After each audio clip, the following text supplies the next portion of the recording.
the most tremendous new musical experience you can have.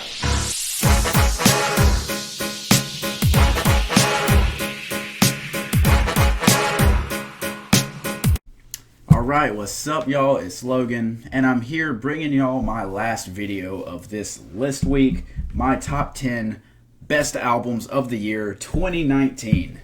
So a little bit of a disclaimer before we get into this. I'm technically doing 11 albums, and that's just because, spoiler alert, Jesus is King is in my top 10, and I know a lot of people might think, oh, it's just his bias. You're dang right, it's just my bias. I'm very biased towards Kanye West. I love his music, and I very much enjoyed that album, even though I know it probably doesn't deserve to be top 10. Whatever. That's why I'm kind of doing this little deal with y'all. I'll do my top 11 if y'all can forgive me for having it in there. So, that being said, let's just go ahead and get right into it with my number 11 album, Freddie Gibbs and Madlib's Bandana. This album probably has the best lyricism of any that came out this year. Has really good production. It's a great sequel to Pinata, although I have to say I probably enjoyed Pinata a little bit more. Still, very much great project. Did not have sequelitis at all. Definitely recommend checking this one out if you have not. Definitely up there as an arguable classic. So, great project. Not much to say about it, I guess. You kind of have to listen to it. Great storytelling. Has some of the best songs that came out this year, so... Moving on to my number 10. This is Anderson .Paak's Ventura. You know how I feel about Anderson .Paak. Malibu was my 5th favorite album of the decade. And this is the closest thing to Malibu we've gotten. Being that Oxnard was kind of more of a rap album. This one falls way on the opposite spectrum where he's doing a lot more R&B sounds. And that definitely works for him better. Now, of course, Malibu had a little bit better of a mixture of both, but this one, falling more to the R&B sound, just works better for him. A lot of great features. You got Smokey Robinson in there. Of course, you have Andre 3000. And I gotta say, that's probably one of my favorite Andre 3000 verses ever. Come Home is it might be my favorite track of 2019, I'm not gonna lie. But just this album was really good. And I very much look forward to see what's coming in the future for him. Although he's not one of those artists anymore that I'm closely following to see what he turns into, because he's already turned into it. I just want to see him put out more great music. So yeah, absolutely love this project. And yeah, I absolutely love every one of these projects, let's be real. Next, JPG Mafias, All My Heroes Are Cornballs. This one is his sequel to the 2018 album Veteran. That was also one of the better albums that came out last year. But this one I think was even better. It still has that abrasive nature. It still has that very experimental sound to it. Although it's slightly less abrasive and slightly more cohesive, which is one thing that works a little bit better in my opinion.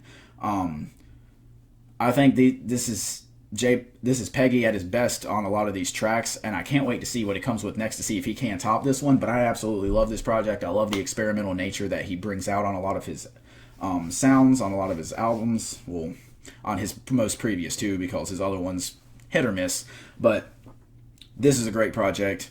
He is solidifying his case to be one of the rappers that you are very excited for coming into this decade that could take over the 2020s. Who knows?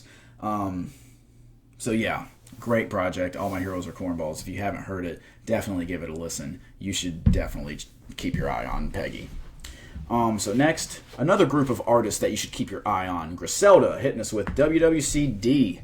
Yeah, you should have known going into this that I was going to have this project. If you've seen my review, you know I loved this project. I love the Griselda artists individually. Westside Gunn, Benny the Butcher, and Conway the Machine. Conway probably being my least favorite, but he definitely very well performed on here, as did all of them. Really good beats to fit their sound. It wasn't a perfect album by any means, but it was very, very, very good and shows me why I'm excited to see what they have coming forward. Now, I will say a lot of people have started just riding them like crazy and saying, oh, they can do no wrong. That's not inherently true. They're not for everybody. Their sound is very, I don't want to say one-dimensional, but like as long as they stick to it, it works. But I don't see them doing anything new or different. They're just going to kind of present it in different ways, I guess. But nonetheless, I love their sound. It's very unique for this time period because it sounds very much like what you would hear from Wu-Tang back in the 90s. So I very much look forward to see what they come up with next. After that, we have Clippings. There Existed an Addiction to Blood. This, of course, being my introduction to the group Clipping. I hadn't really heard anything from them before, and this was a great introduction. Came out right around Halloween, and it has a very Halloween-esque vibe to it, with a lot of beats actually sounding like they're straight up out of John Carpenter's Halloween movie.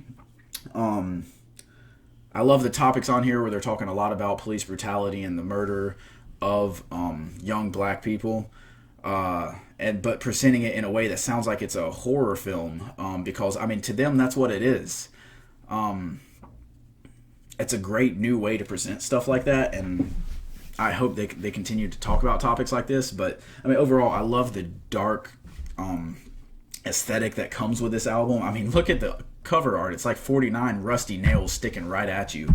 That's just creepy by itself.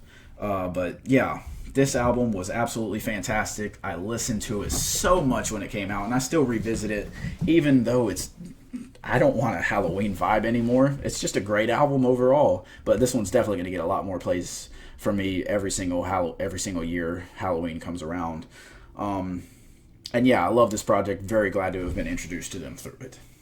So next, we have Daniel Caesar's Case Study 1. This is my number 6 album of the year. So I was introduced to Daniel Caesar with Freudian. It came out, I think, 2 years ago. And I love that project, love his sound. And I think that he just improved on that in this one. I know a lot of people actually enjoy Freudian more, but I enjoy this one a lot more. I love the intro track, Entropy. I think Superposition was one of my favorite songs of the year. Definitely one of my most played songs of the year. And there are just so many tracks on here that fit into the sad vibes, playlist type sound. It's a rather cohesive album. It just works very well. He has great sounds. I guess if you had one complaint, some of the beats were pretty derivative of what you would expect on a project like this. But I mean, even that being said, it's a great project. Yeah, there's nothing you can say that's bad about this one, honestly. It's really good. Let's see. So after that, number 5, NF's The Search. This is by far my most played album of the year. I love the topics that are on this one. Me having gone through a bit of a depression last year, I wish this would have came out last year, but great project. Where he actually talks more about mental health on this one than any other artist ever has on any other album. It has more of a different sound from NF than what you've heard on any of his other previous projects, where Mansion and Therapy Session both sound exactly the same. Perception had a couple of changes, but still sounded rather similar. But this one, while yes, it still is kind of dark, kind of depressing to a degree, it's very different. It's a little bit longer, and I just love how he dives more into his life, more into his faith, more into his relationships, even with his wife, talking about how he struggles trusting her because he struggles trusting anybody, talking about how he fell into a depression after he gained all of his fame from the album Perception, and specifically from the song Let You Down, which got huge. Talking about how he sold out every single tour date except for one, and that made him realize, like, wow, I've achieved everything I came to do and I'm still not happy. What else is there? And finally the realization that, you know, him being a Christian, he shouldn't find his happiness in all these things but in God. Definitely a great project that I personally enjoyed as someone who has gone through a bit of a depression, and is a Christian who found a way out through my faith and through confiding in other people. This was a great project that I feel like a lot of people needed to hear. So now number 4, Kanye West's Jesus is King. Of course, I have my review out for this. You know my bias for this one, but this one, I just really enjoyed this project. I really enjoy Kanye. Anytime Kanye puts out an album, it's probably going to be in my top 10. I feel like this is one of the only projects that might not grow on people. As you know, most Kanye projects, they're like, oh, it's good or it's bad. 5-10 years down the road, oh, it's a classic, automatic, you know. That's just how it goes with Kanye. But I really did enjoy this project. I enjoyed the Clips reunion on Use This Gospel. I enjoyed all the features that they have, all the samples that they have. Yeah, I just really enjoyed this project. I think it works. Of course, it's a very, like, I guess I'll say base level description of what goes on in Christianity and in faith, but I mean that's something you could expect from Kanye in his first venture into this field. I have no hate for him on that one. I look forward to seeing if he comes out with any more and if it gets more in depth. But yeah, still really good beats on this one, really good topics. And I enjoy this one, and I look forward to see if he does, like I said, if he does come out with more Christian music, if he stays with this. You know, I'm pulling for him. I'm always pulling for the guy. So next, an artist that I discovered. I always have to have one Christian rap album. No, I don't count Kanye's. I always have to have one Christian rap album in my top 5. I already had NF's The Search. So here goes What Up RG's Raul. This is a Reach Records artist that I, like I said, just discovered this year. He did have Pleasant Hill come out either last year or the year before. Really good project, but not great, not anything that made it stick out, I guess. But this one, it's only like 6 or 7. I think it's 7 tracks long, and 2 of them are skits. So to only have 5 real tracks, one of them even being in Spanish, so I had to look up the Google Translate version of it, and still be top 3, actually number 3 album of the year. Amazing. I love the topics, of course. If you've seen my review, you know, but talking about how his dad got deported, how he went through a depression due to that, how he thinks, you know, I get the laws and all that, but man, I just want my dad back. He was a good man, you know. He drove people to church, despite the fact that he didn't have a license since he was, you know, illegal. And I mean, no matter what side you fall on the on that topic, whether you think they should be deported, whether you think we should improve the border security or not, you still can understand the pain of someone going through the fact that, I mean, it's his dad, and he just got taken away. And of course, I mean, your dad could be a serial killer, but they could still love you, take care of you, and do everything for you, and you'd miss them. You'd understand what they did was wrong. And I'm not in any means comparing the two things, because they're not equivalent at all. But you could still love your dad as long as they take care of you and love you and show you the respect that a dad should to their child. And it's just hard to hear, sad to see, and a lot of respect for RG for putting this one out and talking about topics that are tough for him, I'm sure. So moving on to my number 2, Rhapsody's Eve. You saw this one coming if you saw my review that came out about a month ago. Of course, the main topics being black excellence and black female excellence. I love that she talks a lot about this. Of course, every single track being the name of a historic black female figure. Just a lot of great topics on here, a lot of amazing lyricism. I think Rhapsody is the best female rapper in the game. She's starting to cement her case to be the best female rapper ever. Still give it to Lauryn Hill right now, but I mean, even to me right now, Rhapsody's number 2. She's the best rapper from North Carolina. Sorry, J. Cole. Sorry to Baby, but she has it right now. And I can't wait to see where her career continues to go. I think she is a great artist, and I don't see her slowing down anytime soon. So, number 1, what is it? What could it be? Who knows? If you don't know by now, you have not been following me very long. That's okay. It's Tyler, the Creator's Igor.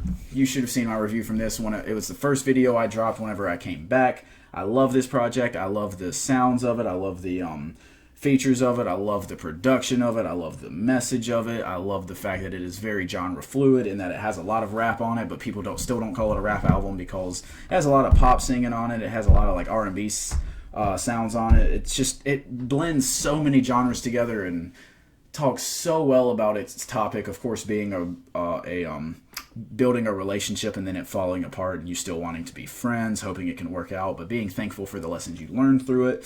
I think this project's great. It was in my top 10 of the decade, and I cannot wait to see where Tyler, the Creator, goes in this next decade, because he is definitely the most improved rapper of the decade, going from his earlier projects such as Bastard and Goblin being very cringeworthy to kind of calming down a little bit on Wolf, Being very abrasive but not quite offensive on Cherry Bomb, which was probably his hardest to listen to other than like Goblin. And then finally finding his place with Flower Boy, giving us a shorter, more focused album, and then this one just being a perfect sequel to that. Even more focused, great storytelling, and I love his ability to blend genres. That was genius. So, yeah, that is very well deserving of my #1 album of the year. Let me know what y'all think about my list. If you think that I missed out on any, watch my honorable mentions to see like if the album you're thinking made that, and see like why maybe it didn't quite make the cut or what my thoughts on that were. But if there's anything that I haven't said, let me know in the comment section. If you loved all of these albums, let me know why, what your opinions of them are. If you hated them, I mean, let me know why on that too. Just leave whatever your thoughts are in the comment section.